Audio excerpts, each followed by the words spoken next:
নমস্কার। আজকের গল্প শেষ শাকের তৃতীয় পর্ব।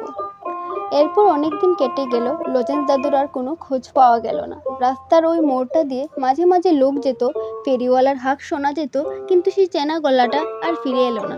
ডায়েরিটা আমি যত্ন করে রেখে দিয়েছিলাম। খুলতে ইচ্ছে করতো, তবু খুলতাম না। মনে হতো খুললেই যেন সে অপেক্ষাগুলো আবার নতুন করে শুরু হবে। একদিন হঠাৎ আমাদের বাড়িতে অনেক লোকজন এলো। কথাবার্তার ফাঁকে বুঝতে পারলাম আমরা এই গ্রাম ছেড়ে চলে যাব। কি এক অদ্ভুত শূন্যতা নেমে এলো মনে। এই ছোট্ট জায়গাটা, জানালার ধারে বসে থাকা বিকেলগুলো আর সেই অচেনা মানুষটা, সব যেন একসঙ্গে মিশে গেল। সেদিন বিকেলে ঘর গুছাতে গুছাতে হঠাৎ ডায়েরিটা আবার হাতে এলো। ধুলো জেরে খুললাম। পাতাগুলো একই রকম লেখা, একই ডাক, একই অপেক্ষা, একই নাম, আমিনা। অনেকক্ষণ চুপ করে বসে রইলাম। তারপর আলমারি থেকে সেই সাদা কালো ছবিটা বের করলাম। মাথায় ফুল গুজে হাসছে ছোট্ট মেয়েটা। হাসিটা কেমন অদ্ভুত, দূরের অথচ খুব চেনা।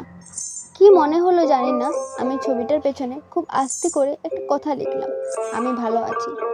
হাতটা লিখতে লিখতে কেঁপে উঠেছিল ঠিকই, কিন্তু কিছুক্ষণ আমি বাইরের দিকে তাকিয়ে রইলাম।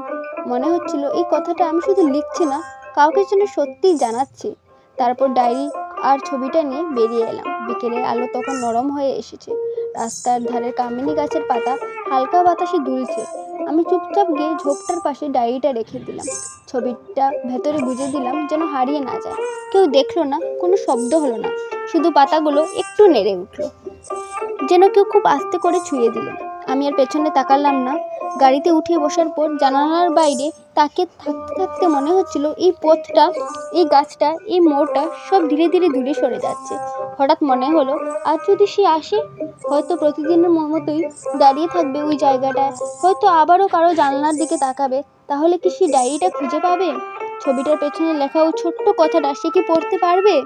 আর যদি পড়ে, তাহলে কি এক মুহূর্তের জন্য তার মনে হবে তার আমিনা সত্যিই ভালো আছে? নাকি সে আবারও হাঁটা দেবে আগের মতোই, আরেকটা গ্রামের দিকে, আরেকটা জানালার দিকে তাকিয়ে? ধন্যবাদ।